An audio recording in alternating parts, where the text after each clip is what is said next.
Thank you, Stephen. It's good to be here. I'm going to follow a PowerPoint here,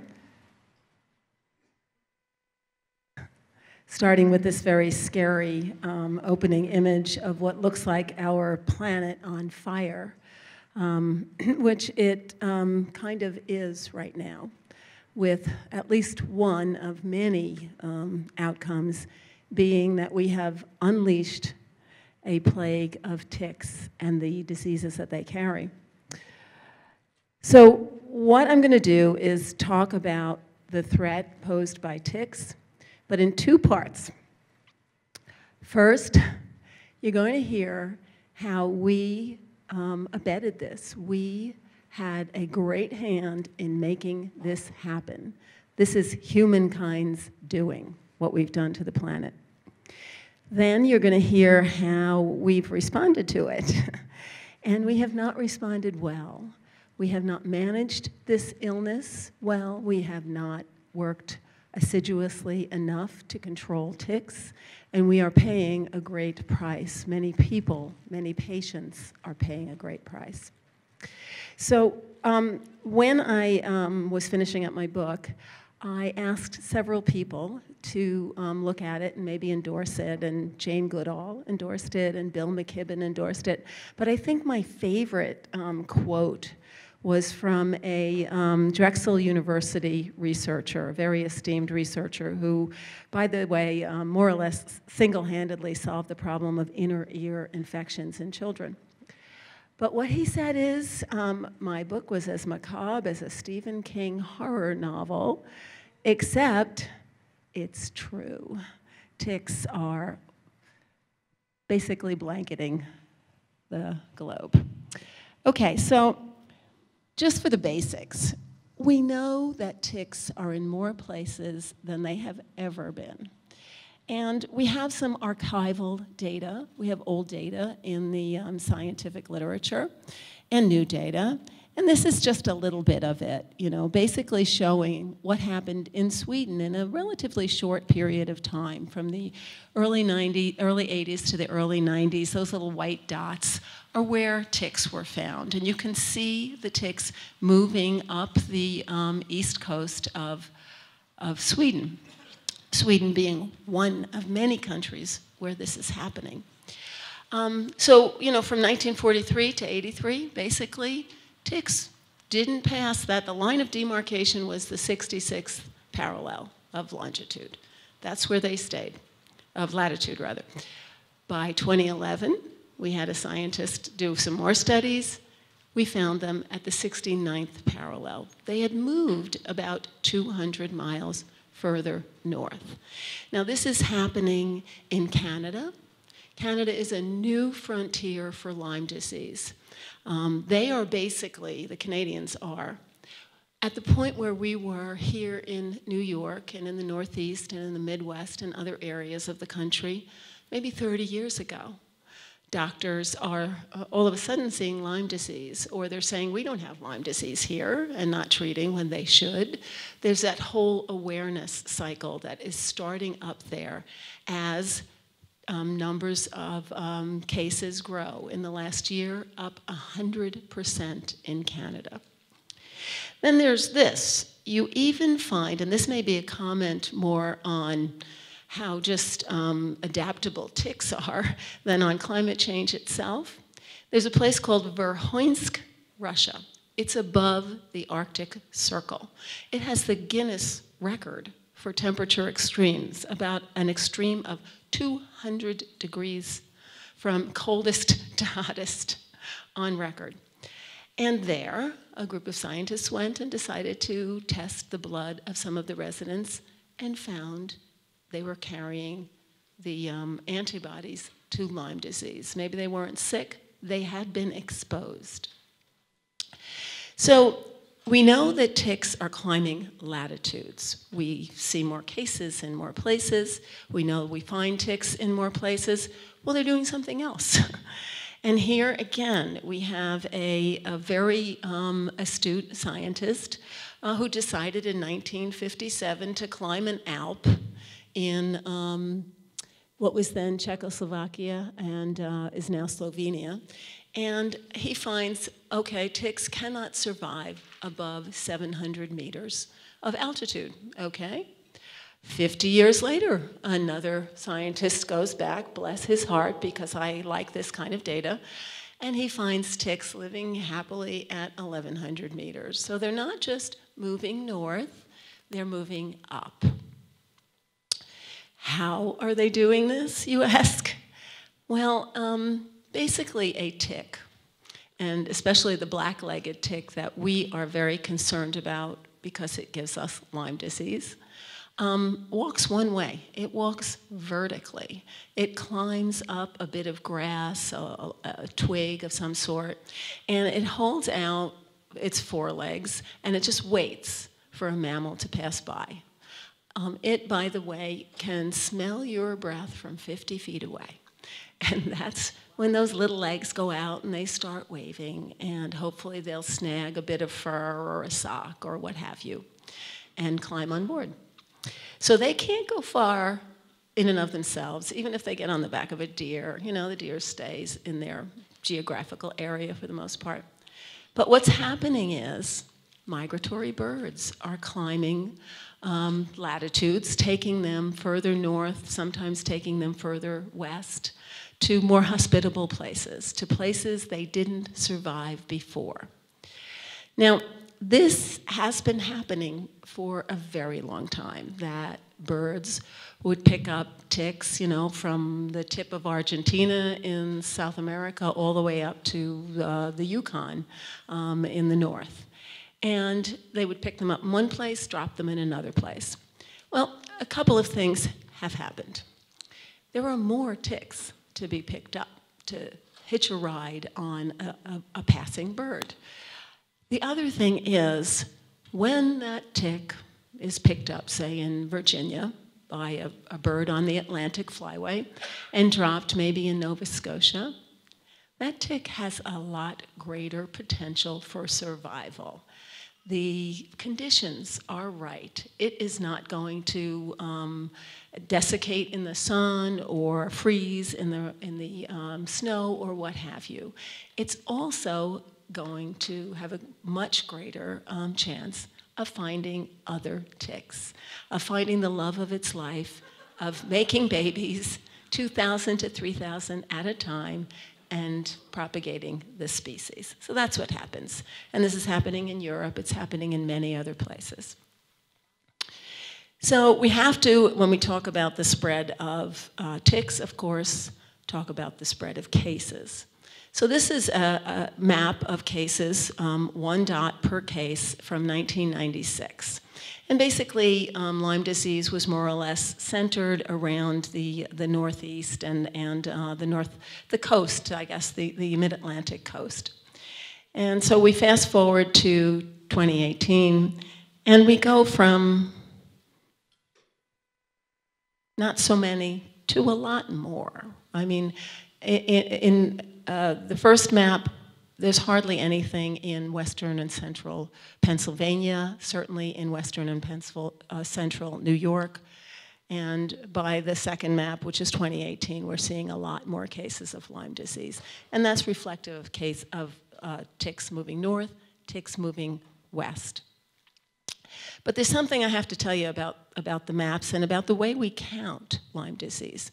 So that map purports to show about 30,000 cases of Lyme disease. That's about what we had in 2018. But you'll notice that Massachusetts doesn't seem to have any cases of Lyme disease whatever. There's just that kind of rectangular block there. And basically the CDC has said that it wasn't accepting Massachusetts' numbers because it didn't like the way it was counting Lyme disease.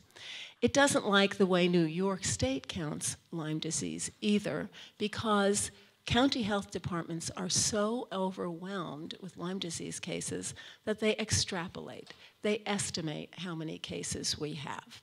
So there's a big difference between what the CDC puts out there and says we have in terms of cases and what we really have.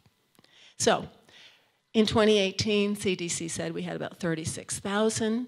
Just those two states, Massachusetts and New York, the cases that were rejected, brings it more up to about 43,000 or so.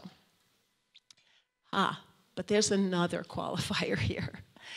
And that is, a few years ago, the CDC did a study of insurance records. They wanted to see how many claims were filed for Lyme disease. And lo and behold, they found that there were a lot more claims for Lyme disease than they were recording in cases of Lyme disease. So they now say that there are 10 cases of Lyme disease for every one that's reported.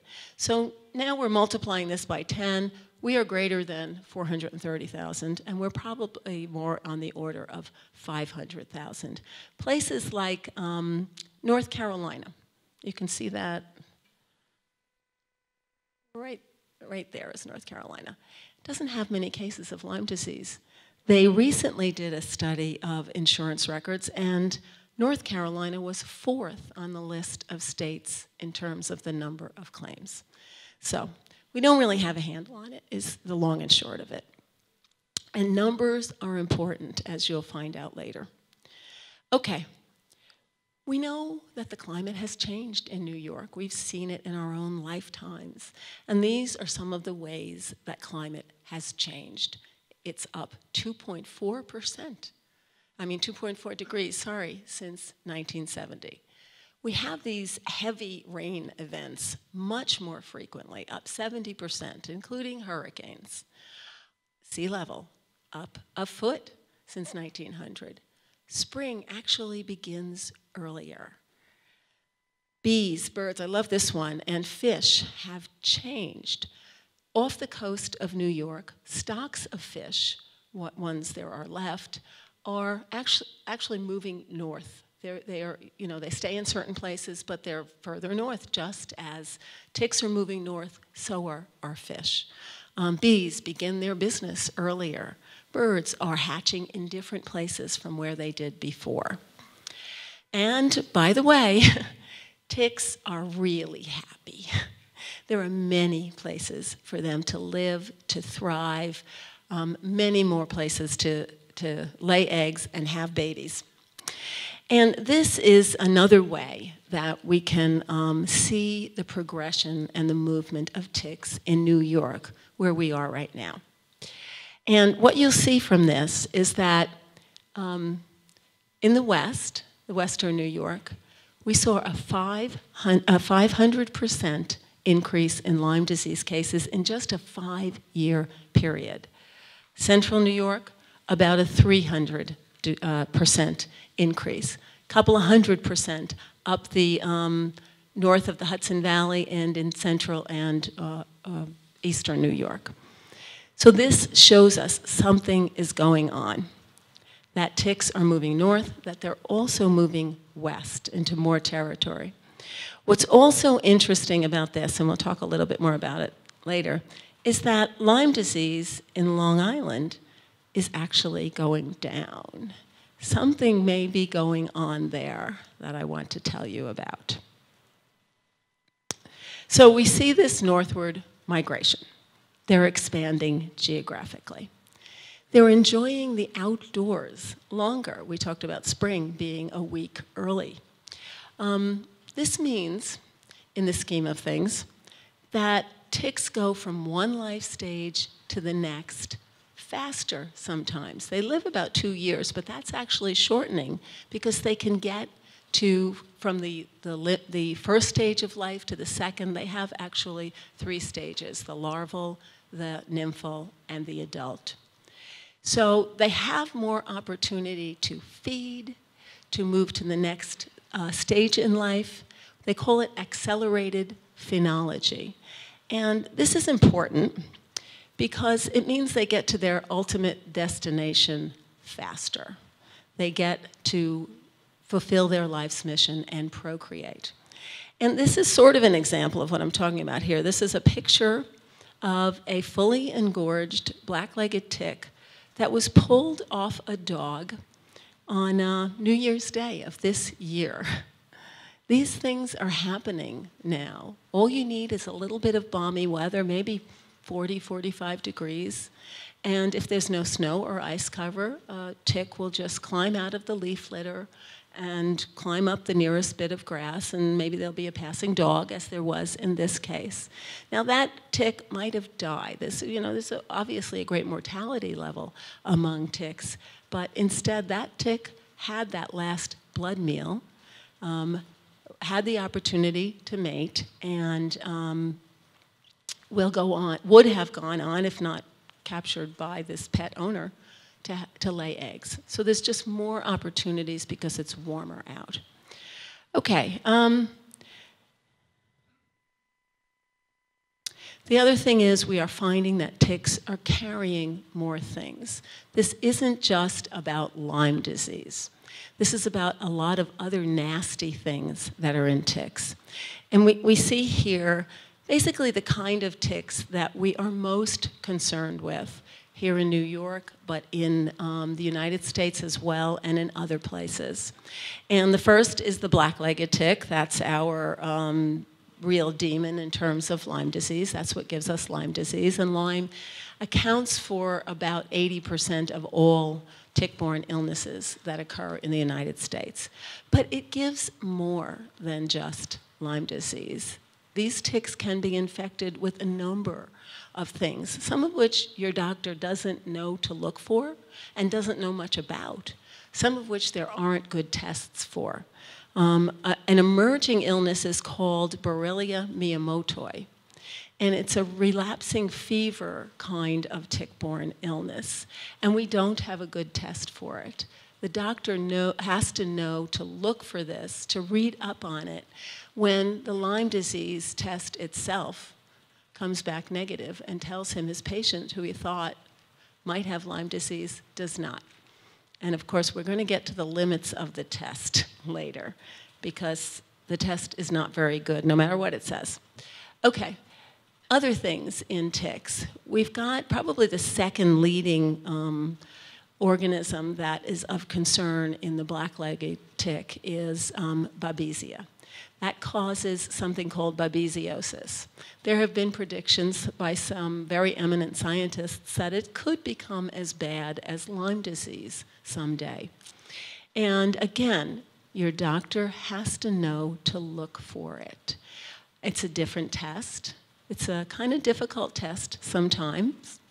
And if your doctor treats you for Lyme disease, thinks you have Lyme disease, but you also have Babesia, the antibiotics you take will not respond, will not treat the babesiosis.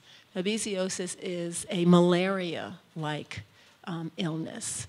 It needs anti-malarial drugs.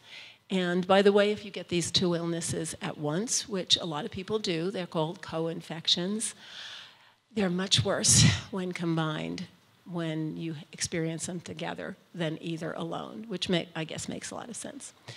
Then there are other things on the list. Powassan virus is of concern because there's a high fatality rate. It's named for a 7-year-old boy in Powassan, Canada, who died from it about 40 years ago or so. We've had several deaths in New York State this year.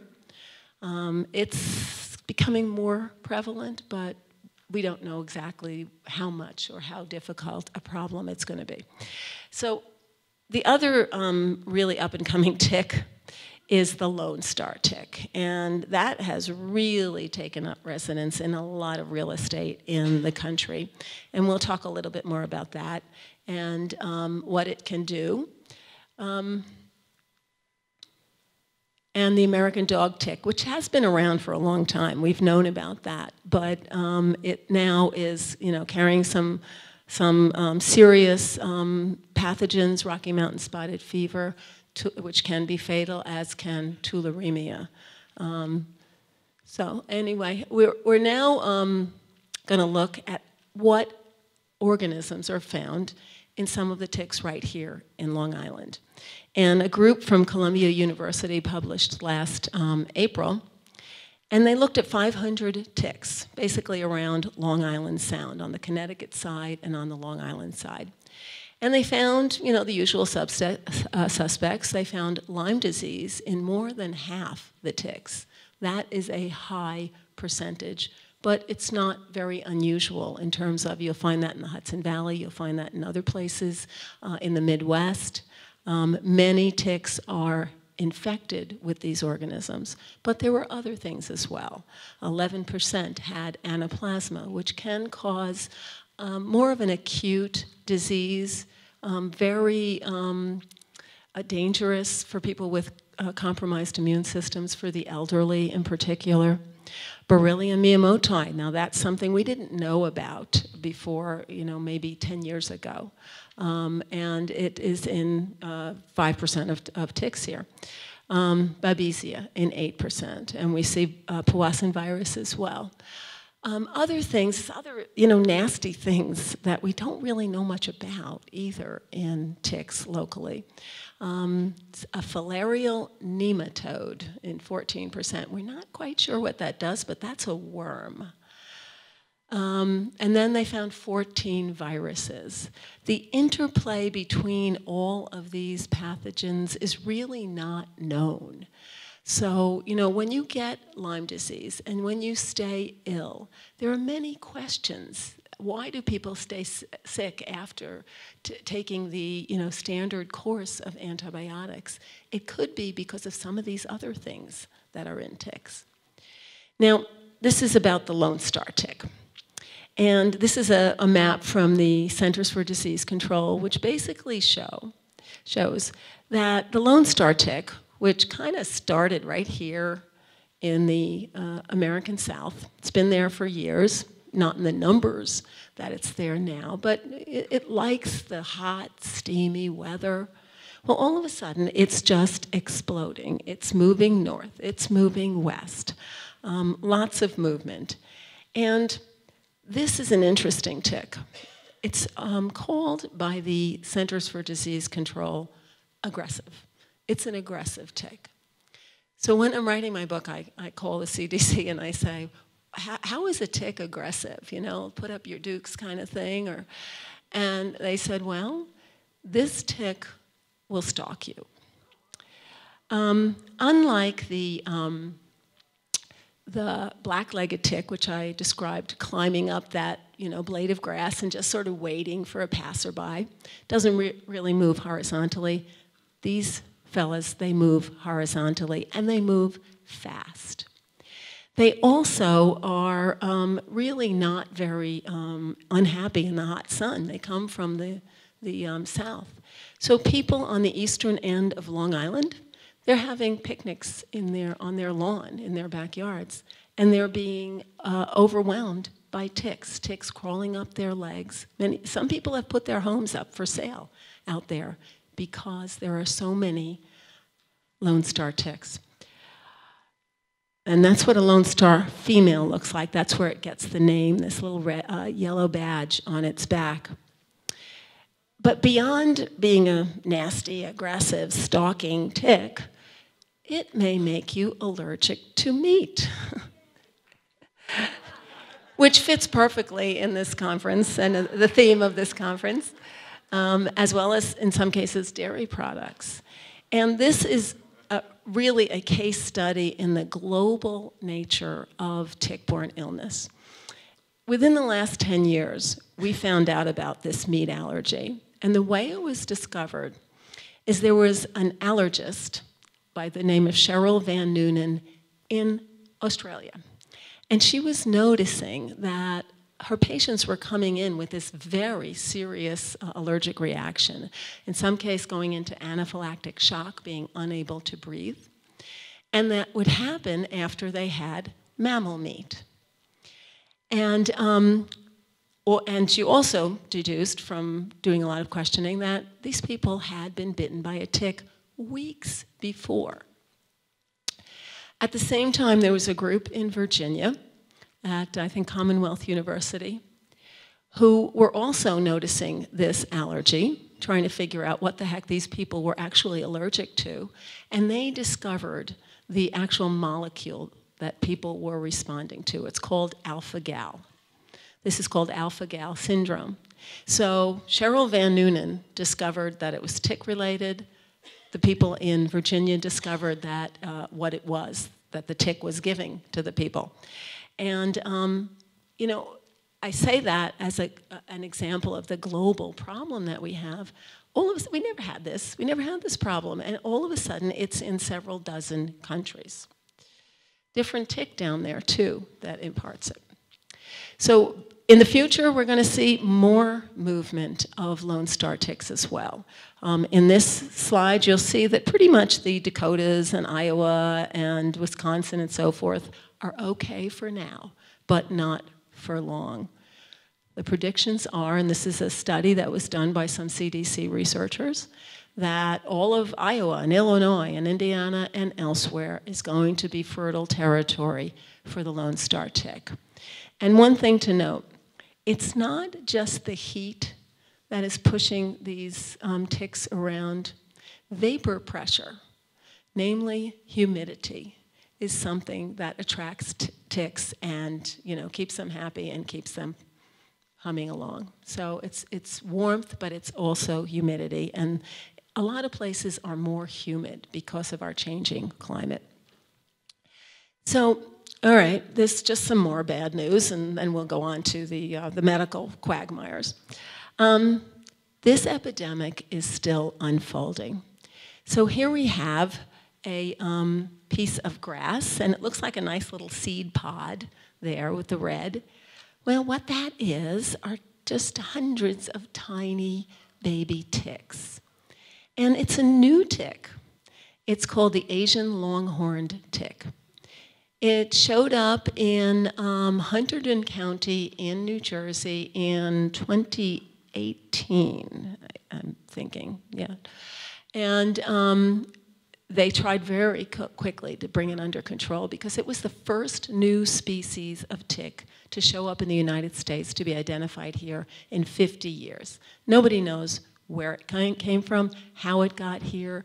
It lives in Asia, where it gives people a serious kind of disease. Right now, it hasn't been shown to carry that here, but it may just be a matter of time. And it's more of a tick that affects livestock. And it was found on sheep. There were a couple of thousand on this one sheep.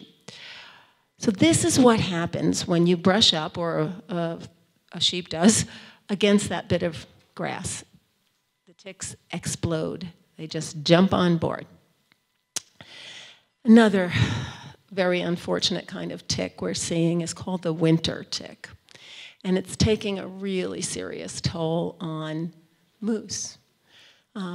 In just a couple of years, by 2030, there may be no moose left in the Midwest.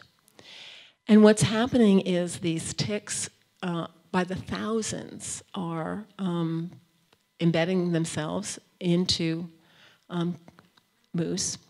And those patches are, we call them ghost moose, because there are so many ticks on these moose that they rub up against a tree to try and get the ticks off of them, and they lose their fur. In New Hampshire, in Vermont, they have found moose with 150,000 ticks. And what happens is they bleed to death. About half their blood goes into the ticks.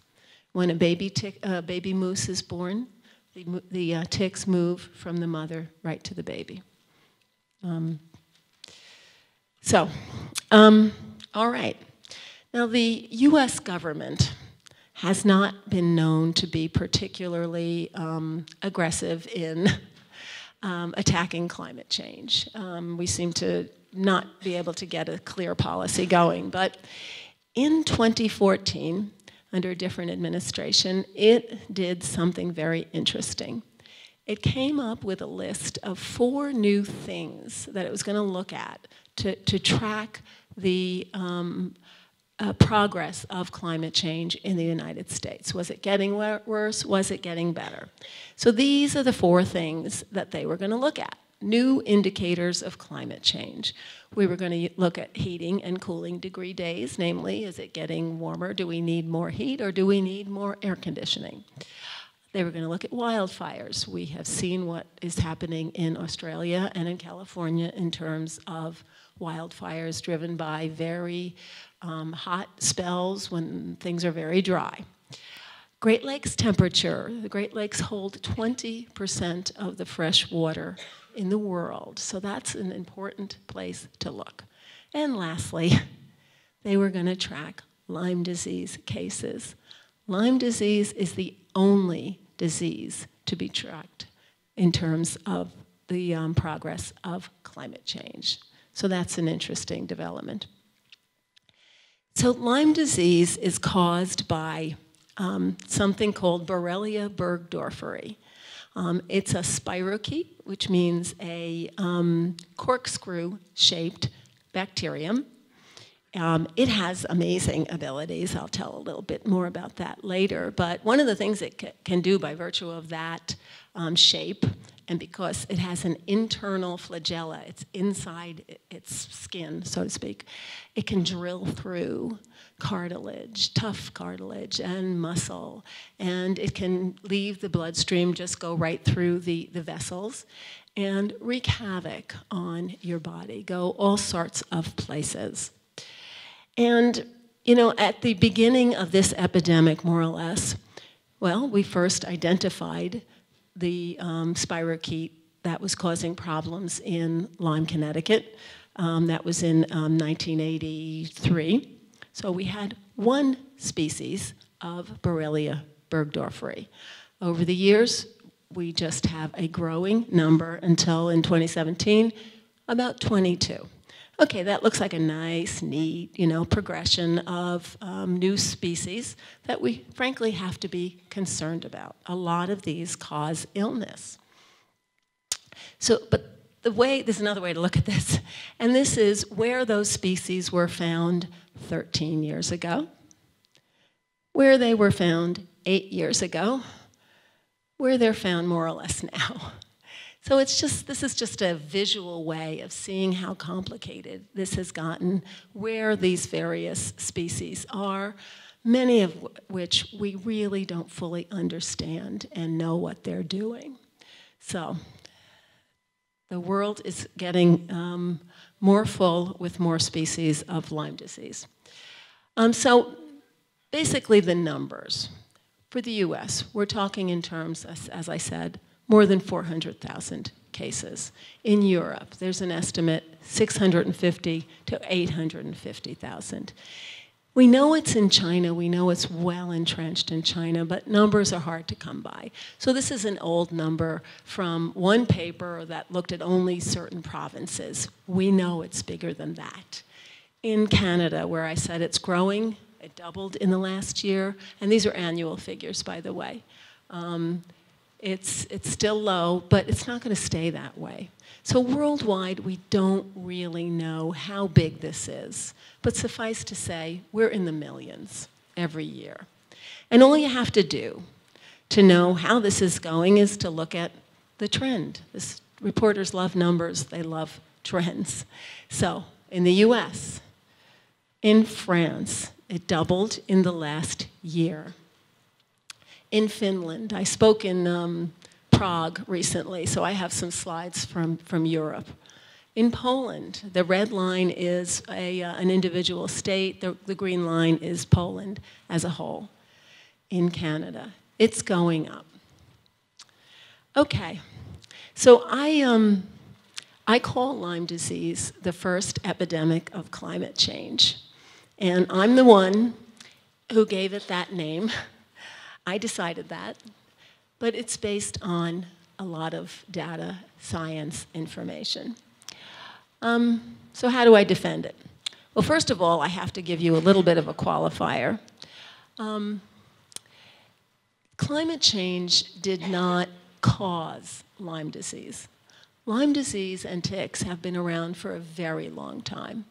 So what we're seeing here on the left is this very pretty, very well-preserved tick in amber, which basically is, you know, fossilized resin. And a very fortunate scientist by the name of George Pointer found this resin in the Dominican Republic. He bought it for a few dollars. brought it back to the United States, cut it up, and found this tick, this beautifully preserved tick. Did some studies. He estimated that this amber was 15 to 20 million years old. Okay, so we got a very old tick. Then he put the tick under an electron microscope. And what did he see? Coiled bacteria that we now consider to be the first evidence of Lyme disease. It's been around that long, but it's been living quietly in the environment. And this tells us something, this fossilized tick tells us how long ticks and Borrelia have been together. They are what one scientist called a marvelous example of coevolution. A tick that is infected with Lyme disease is actually a healthier tick. It has more body fat, which means it can survive harsher conditions longer. It resists drying out. It can quest farther, which means it can search farther and longer for food. That's really important. And oh, by the way, it lives longer than its uninfected brotherhead, which is pretty amazing, this cooperative way in which they have evolved. So I said it's not just climate change that has caused this, that has kind of set these ticks loose and enabled the pathogens they carry. There's a lot of other things going on. Yes, it's climate.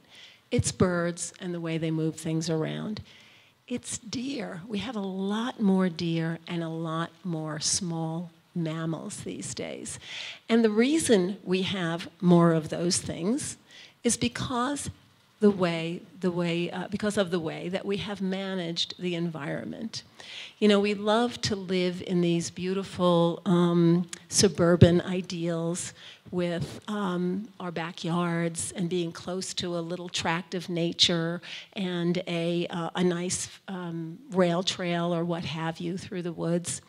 But these are not natural places. These are adulterated slices of nature. And they actually did studies at Carey Institute in Dutchess County, in which they measured how many mice you have and how many ticks you have in certain size plots of forest.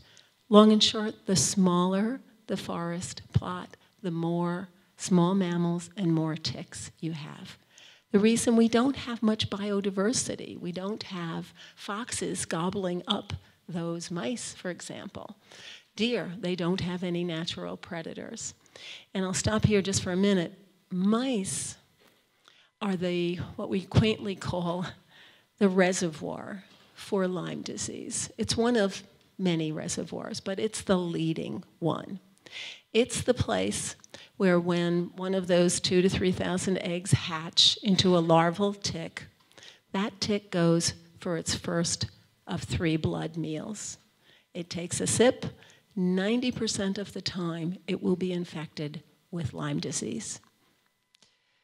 So we have way too many of these mice out there, which is why some of the control efforts for this epidemic are centered around the mouse, how we will control the mouse population. Okay, so we got forest fragments. We got a perfect storm. Right here, I'm just going to pay homage to scientists because they do really great work in trying to figure out what's going on in nature. As I said, they climb mountains. They catch mice. At Carey Institute, they're up to about 400,000 mice that they have caught. And you see on that mouse's ear, there's all sorts of little nymphal ticks. They catch birds.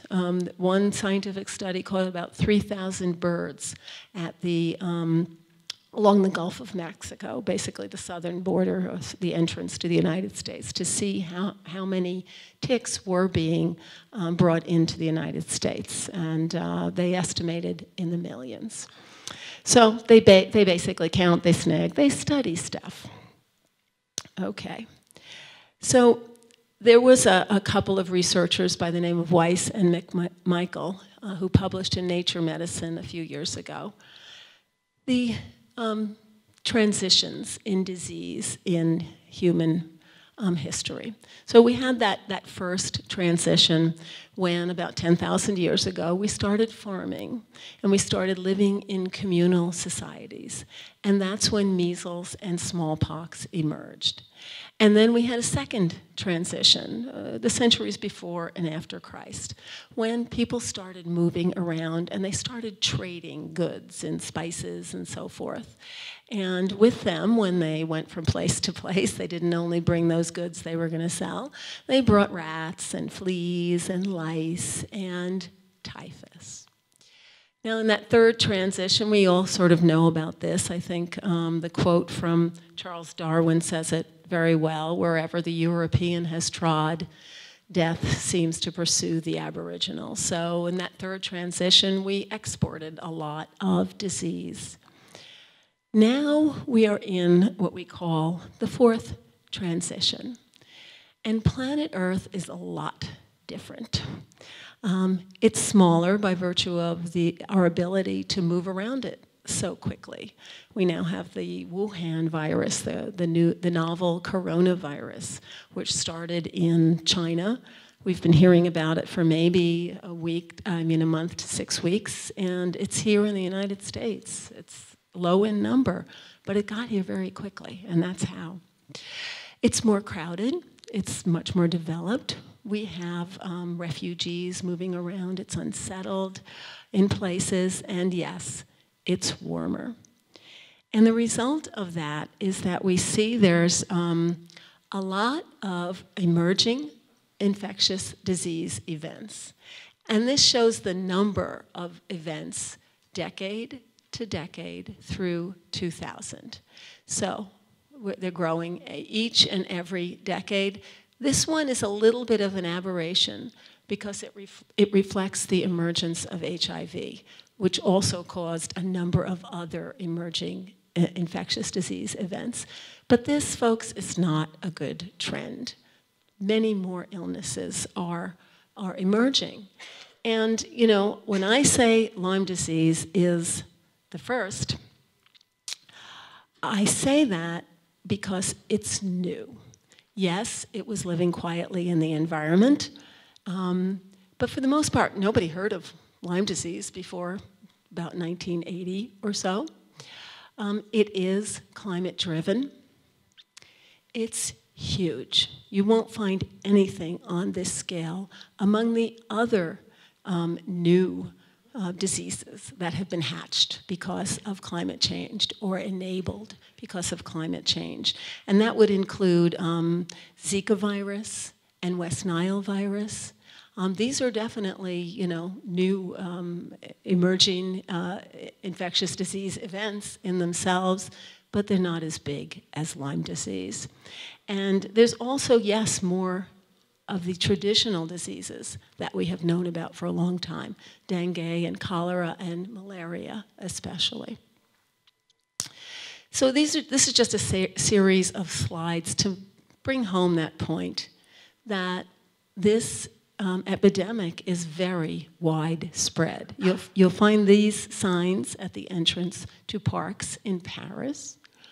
This is from the Netherlands, from Australia, where they haven't actually identified the bug that is causing a Lyme-like illness, and people are really fighting hard for recognition there. It's a very difficult situation there. In China, which is not known for being a terribly open society, this is what was written by a scientist who studied 800 residents of outside a suburb of Beijing, and found that there was a 5% rate of Lyme disease among these people. Underdiagnosis of early Lyme disease and physical damage at an advanced stage are a huge problem. In Latin America, South America, we're also seeing it. But again, to bring home the message that it's not just about Lyme disease. These are the total counts, including other diseases like Rocky Mountain spotted fever, like anaplasmosis and ehrlichiosis and other such things. Okay, now is where I get to talk about me. And these photos are more or less bookends of my career. And I was 29 on the left, and I'm just a little older on the right. So I was an investigative reporter for many years. And I say, you know, modestly that I did win a lot of awards in that time. And I had a very good reputation for integrity. I would unravel a very complicated story, figure it out, and come to conclusions, because that's what an investigative reporter does, comes to conclusions about certain situations. I wrote solid stories. I was objective. The other thing is that I did not have chronic Lyme. I had no pony in this race, I guess is the expression. I was the ultimate outsider to come in and take a look at Lyme disease. And it took me a really long time.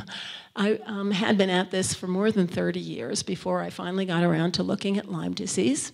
I wrote about, you know, prisons, and I wrote about education, and I wrote about municipal corruption, got one or two people fired or arrested.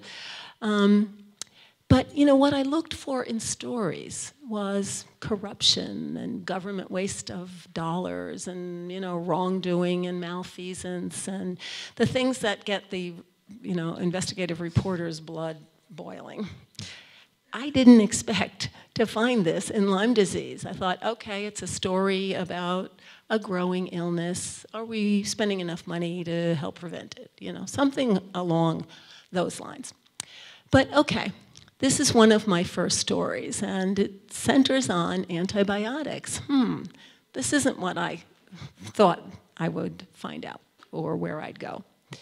So here we are in the Mid-Hudson Valley of New York State, and I worked for a small daily newspaper called the Poughkeepsie Journal, which I thank for supporting my research, high-level investigative research for years.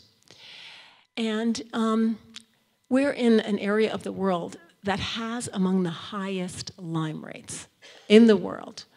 But, you know, what are the powers that be concerned about? Are they concerned that ticks are running rampant and I can't even walk in the grass behind my home because I'll get covered in them? Are they concerned about patients? No. They're focused on antibiotics and on doctors. The doctors, by the way, who are trying to treat people who are sick. What I found out when I wrote that story was that 5 local doctors were under investigation by the state licensing board. Why? Because of how they were treating Lyme disease. It's estimated that about 50 doctors nationwide, and this is a very soft figure, have gotten that letter from their licensing board, which is a terrifying experience for a doctor. That says, we've gotten a complaint, or we have reason to think, or whatever. You're under investigation because of how you are managing Lyme disease. We want you to open up your books in investigations that can take years and cost hundreds of thousands. This is why many people with advanced Lyme disease cannot find treatment. So from there, you know, I start peeling away the layers of the Lyme disease story. And this is what patients tell me. I've been to a dozen doctors. I think my record was about 30. I've been diagnosed with chronic fatigue syndrome, fibromyalgia, rheumatoid arthritis, depression, anxiety. I was told I didn't have anything wrong with me. Go home. And these people were just so in need to tell their story. Here's all my medical records. Read them all. See what I've gone through. And their common theme was, I'm still sick, I can't get help, I've spent a lot of money, and I'm angry. So this is another story I wrote early on about how we have very high levels of Lyme disease. So I'm at a small paper, as I said, but all of a sudden, I'm finding I have a big reach. I'm getting emails from dozens of states. This is the beauty of the internet, by the way. I started investigative reporting before things went online. I'm getting emails from Europe. One of my stories is posted in Australia where it gets 5,000 hits.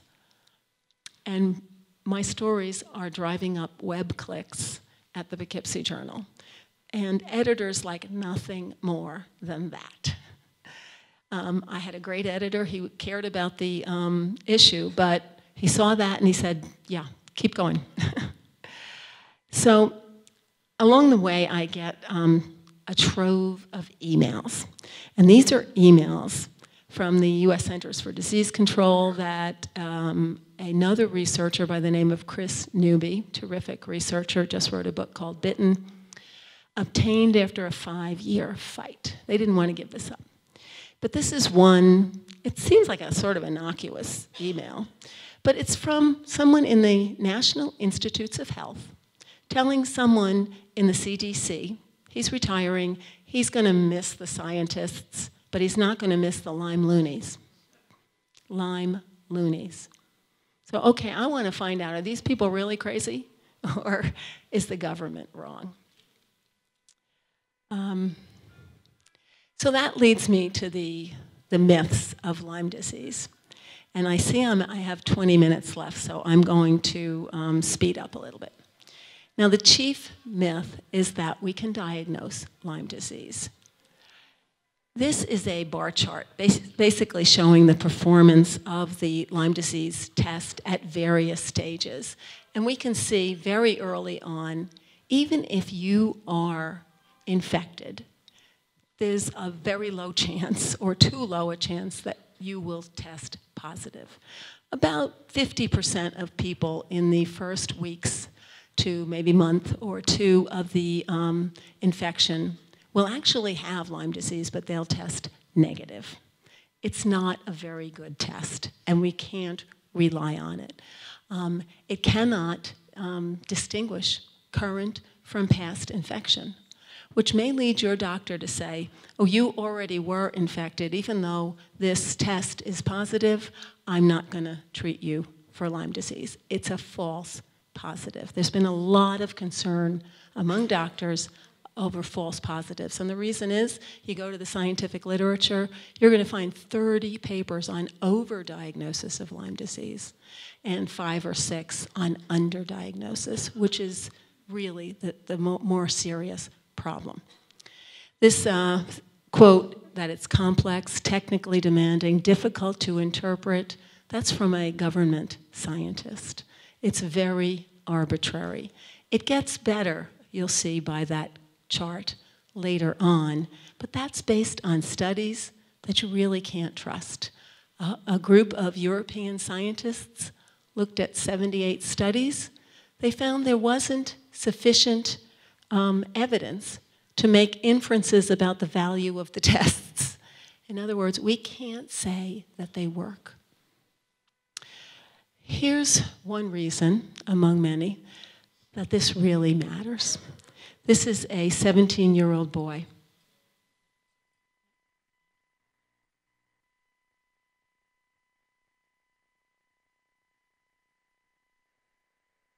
From Dutchess County, who had gone away to summer camp, came home sick.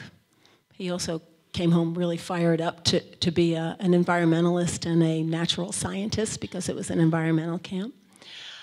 His parents took him to the pediatrician twice.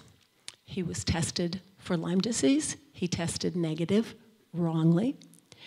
The Lyme disease spirochete went to his heart. It caused Lyme carditis, or heart block, basically, and he died. This is a quote from a lawsuit in which his pediatrician is asking, what's the significance to you of the fact that the antibody test was negative? The doctor replies that he didn't have Lyme at the time. This is what doctors believe, at least some of them. Now, they say this kind of situation is rare. And when I wrote this story, in all of the medical literature, there had only been reported 4 cases of Lyme carditis. Guess what? 5 months later, there's another death in Dutchess County. Nobody's looking for this kind of thing. They also tell us, okay, you have the rash, so if you don't test positive early on, you'll get the rash. The rash is called a bullseye rash. In about 9% of cases, it's actually a bullseye, this central clearing with the red on the outside. So it often can be missed. You sometimes don't get it either. Best case, 70 to 80% of people do get the rash. So it's, again, this paradigm on which Lyme diagnosis and treatment rest is flawed. And this is some of the ways in which it's flawed. Now, I told you about Borrelia burgdorferi. It's a pretty nasty organism, and it's been around a long time, and it has learned how to survive. It is a champion survivor. The first thing it does is it does that little drilling deal. It disseminates throughout your body, goes to your lymph nodes, and it disables germinal centers. These are things that your lymph nodes need to fight off infection. We've found this in mice, and we found this in monkeys, and there's every reason to believe it's happening in people. It also changes itself. It's got these outer surface proteins, they're called, and your immune system looks at them and says, okay, I gotcha, I'm going to start attacking that thing. And then it sheds those proteins, and it takes on another look, and your immune system is like, what? What's going on? It also, when it's under environmental stress, namely our immune system is attacking it or antibiotics are attacking it, it does these things. It changes shape. It goes dormant, goes under these things called biofilms, and it just hangs out there until the coast is clear. It persists. Borrelia is a really, really interesting microorganism. This was told to me by a University of California scientist. It has a huge brain. It outsmarts people. So now I'm going to go through, we can cure Lyme disease, and then I'm going to take some questions. Now, it has been said for a long time that a short course of antibiotics is all that is needed. Say 10 to 28 days, and that spirochete is killed in your body. So this is a recent study that sort of reaffirms that. This guy, Dr. Gary Wormser, who is a leading champion of Lyme disease dogma, took patients and gave them 14 days of amoxicillin because they had Lyme rash. He knew they had Lyme disease. He found it to be highly effective and well tolerated, uniformly successful in resolving the rash. No patient, Dr. Wormser writes, developed an objective manifestation of Lyme disease. Remember that word, objective. And yet, there was evidence of what we call post-treatment Lyme disease syndrome in nearly 17% of these 24 people. In other words, they stayed sick. And you know, for years and years, it's been in the medical literature, 10 to 20% of people, this is from the CDC, treated with 2 to 4 weeks of antibiotics will have lingering symptoms. That amounts to 42 to 84,000 people in 2017. There was one study that found 15 years later, 5% of those people would still be sick. So compound those numbers year after year. And then consider this is among people who are treated early, who have the best opportunity and hope to get better, the best chance. People who are treated later, the numbers are much higher in terms of them still suffering. So a little bit about these people who continue to suffer, life after Lyme. One scientist at Columbia University likened it to congestive heart failure. That's the kind of quality of life of some people with post-treatment Lyme disease syndrome, whatever that is. Another study of 63 patients found them with all sorts of, neurocognitive problems. Namely, I can't remember things. I have brain fog. I also have task problems doing normal things every day, problems making my body move the way it should move, fatigue, sleep disturbance, a lot of pain. And this may help explain why. On the left, we have the brains of normal people. On the right, we have brains of people who are suffering from post-treatment Lyme disease syndrome.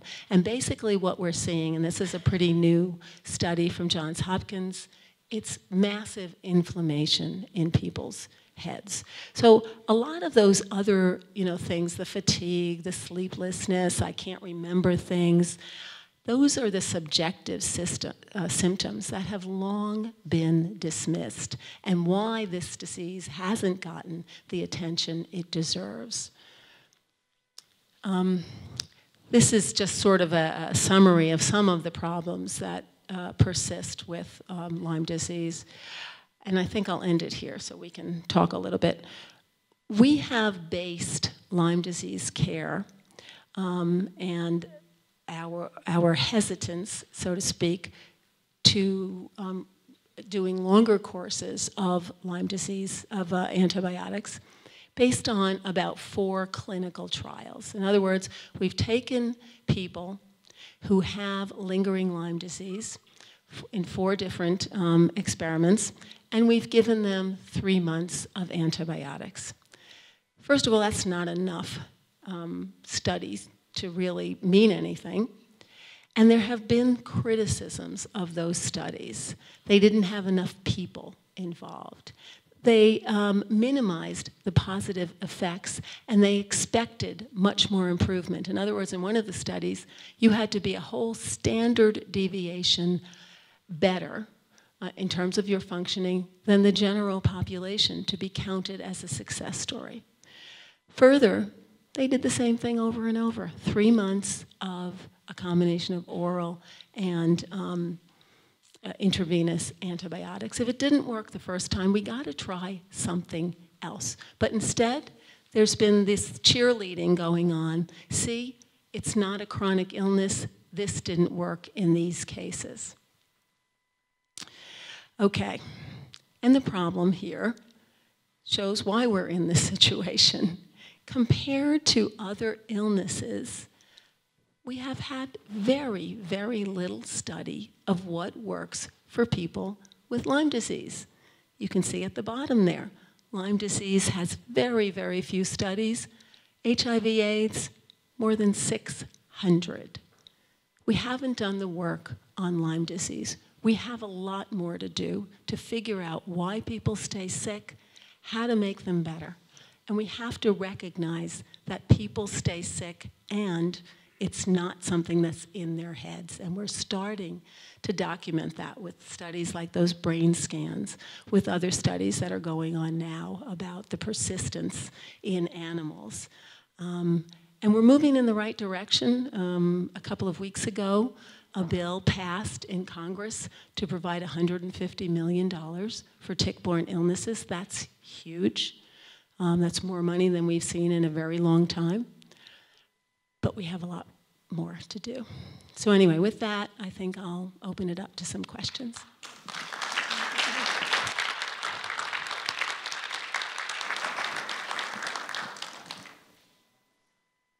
Excuse me, I have a microphone.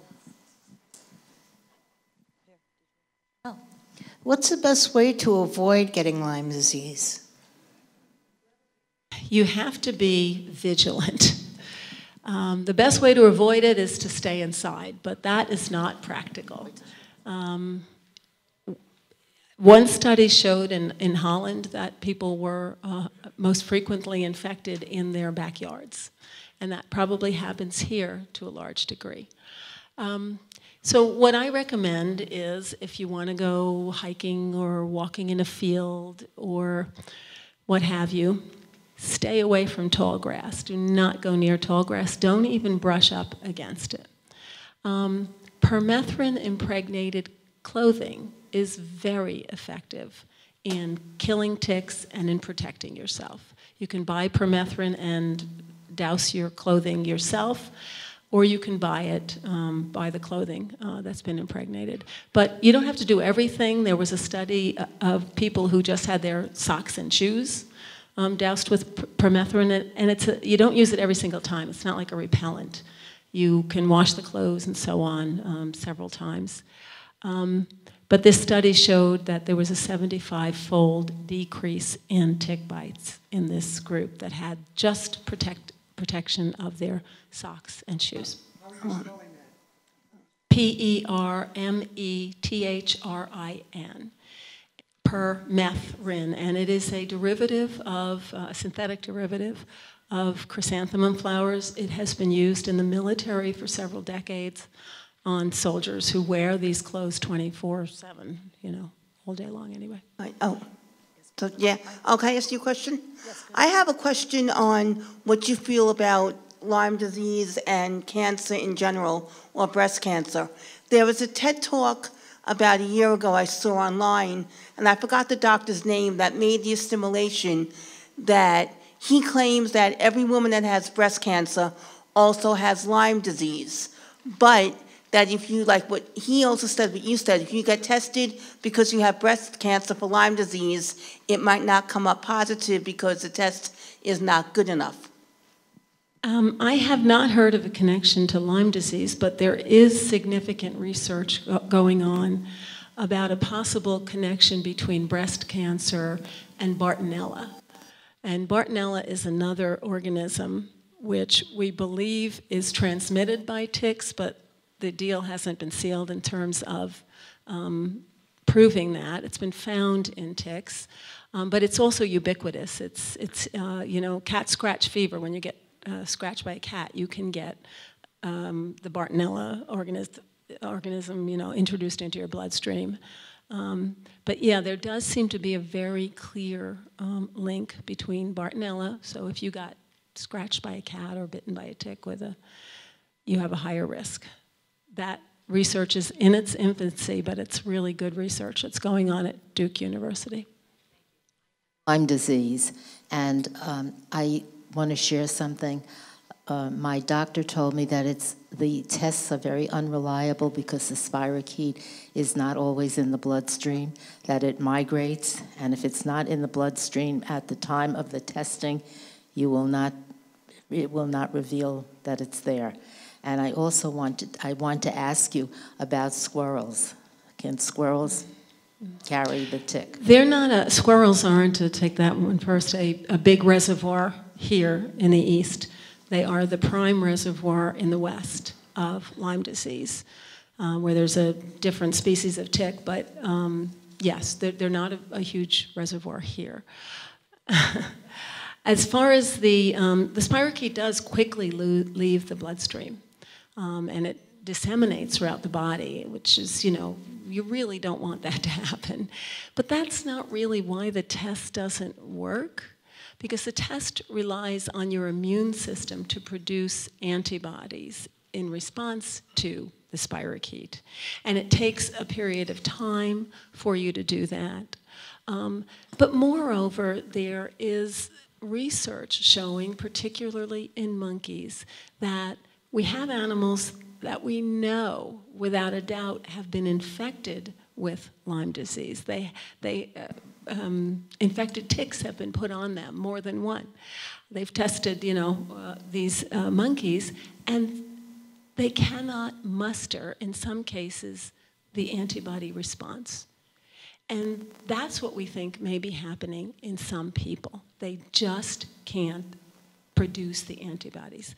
We don't really know why, but it's a reality, and we know that people with Lyme disease are not testing positive. This is just a bad test, and it will be replaced in the coming years. Everybody, even the mainstream side, recognizes it's a bad test. This is two-part. I was wondering if there was any correlation in data with the work that Willy Bergdorfer and his colleagues that were discussed by Kim. Chris Newby. Yes, Chris Newby. You know, in the 50s, 60s, 70s, when they were stuffing ticks and releasing them, you know, en masse, if you know, was there any order of magnitude showing up in the populations of ticks that correlated with that? And the second part is any of the research that Chris Smith has been doing, the senator, on following up. Is there, you know, some validity that the government actually did this? So, yeah, the question is whether biowarfare experiments involving ticks might have led to this epidemic of Lyme disease. Because of Plum Island, which is was a biowarfare testing laboratory, is right off the coast of Long Island and pretty close to kind of the epicenter in the United States of Lyme disease. Chris Newby's book has really done a great job in raising questions about what the US government did with and to ticks. They definitely put things into ticks. They experimented with pathogens to see if they could infect the ticks and what would happen as a result. Now, they didn't let those ticks loose. They just, you know, did their thing in terms of experiments. So, you know, I think there's a lot of questions. What happened, and maybe some sloppy work went on. I don't know. Plum Island doesn't have the best reputation in terms of controls. Other people have written about that. But it doesn't really explain why there's a huge epidemic worldwide. Why, you know, Eastern Europe is another epicenter of Lyme disease and tick-borne illness. Why it's global. You know, birds travel only so far. But it emerged there in Europe about the same time it was emerging here in the United States. So it raises questions, but I don't think it explains this entire epidemic. I know Chris, as a result, Chris Smith, the congressman, has sought to, you know, have the Pentagon answer some questions, but I don't know really where that stands. Do you know the best way to protect your dog from Lyme's disease? Yes, well, I have a dog. We have many family dogs, and we get them vaccinated. We use the Seresto collar. I've used the front line and the other things that you apply to the back of their heads. I think they're pretty effective, but I still have to, you know, pick ticks off of my dog. The dog still gets bitten, but the tick dies, which makes me a little uncomfortable because who knows what he's being exposed to. We have better controls and preventatives for our animals than we do for our children, and that's not good. Thank you. This was... I think that was the last question, and I will be please, out. Please, one question. How can you find a Lyme literate doctor? I have a loved one that was tested a dozen times here. Finally, blood work sent to California, tested positive. To try to convince these doctors to get any treatment it's difficult. So how right now, I mean, I think there must be a lot of people that are being told they have different illnesses or they're searching for answers because there don't seem to be Lyme specialists right here on Long Island. Can you help with that? There's not many Lyme literate doctors. There's not enough of them, let's say. If you want referrals, you know, go to the, you know, plug into the group on Facebook. There's about 100 of them. You know, support groups. There's a lot of support groups around. But you know, what you're going to find is that there's a shortage of these doctors, a shortage of doctors who are willing to learn about Lyme disease. Many of them are afraid of it because of licensing boards, but you're also going to find that they cost a lot of money. And this is an unfortunate situation. You know, some say that they're really cashing in on the misery of many people. But on the other hand, they practice a different kind of medicine. They usually, you know, take maybe 2 hours for an intake. They look at the person from top to bottom. They, you know, do things like test for heavy metals and hormones and how's your thyroid working and all sorts of things. They practice a form of medicine that more doctors should practice, but that is very, very expensive. The other thing is they don't take insurance because they don't want to be flagged by the insurance companies as putting in claims for treating Lyme, you know, extensively, because the suspicion is that those doctors that were under investigation had been reported by insurance companies. Thank you very much. I will be out here, and I'd be more than willing